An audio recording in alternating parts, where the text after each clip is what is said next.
খুব মানে গায়ে লাগছে একটা কথা আমাদের আর কি, যে ইসলামিক স্বর্ণযুগকে একজন বলছেন আমরা এখন মধ্যযুগে নাই, আমরা আধুনিক যুগে।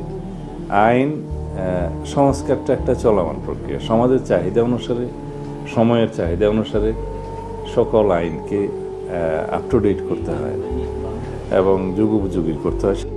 কিছু মানুষ বলছেন যে এটা মধ্যযুগ।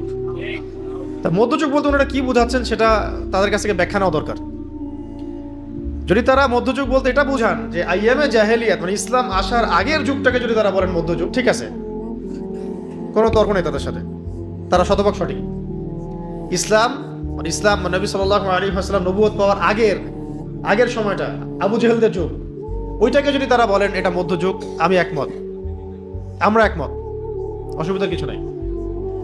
আর যদি ওনারা এটা মিন করেন যে ইসলাম আসার পরে রাসূল সাল্লাল্লাহু আলাইহি ওয়াসাল্লামের যুগ, সাহাবীদের যুগ, তাবেঈনদের যুগ, তাবেঈনদের যুগ, ইসলামের যে এই যে প্রায় 1200 বছর, এটাকে যদি তারা বলেন মধ্যযুগ, তাহলে আপনাদের সাথে আমাদের ঈমান আর কুফরের সম্পর্ক হবে।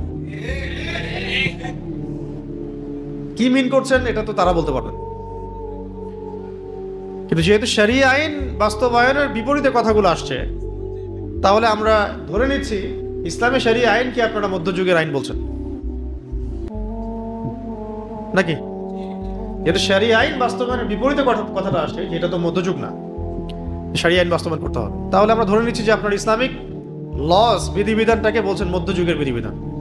তার মানে হয় আপনারা জেনে শুনে ইসলামের বিরোধিতা করছেন, অথবা আপনারা অজ্ঞ। ধরে নিলাম যে আপনারা অজ্ঞই, কারণ যদি আমরা এটা ধরে নিই যে আপনারা ইচ্ছা করে ইসলামের বিরোধিতা করছেন, তাহলে তো মাসালা অনেক দূর চলে গেল। তা ধরে নিলাম যে ঠিক আছে, হয়তো বেচারা জানে না, আমাদের কাজ কি হবে? জানানো। কি কাজ? জানানো এবং প্রমাণ করা যে ইসলাম সর্বযুগের জন্য শ্রেষ্ঠ। ইসলাম চির প্রাচীন, চির নতুন, চির আধুনিক, এটা প্রমাণ করা আমাদের কাজ।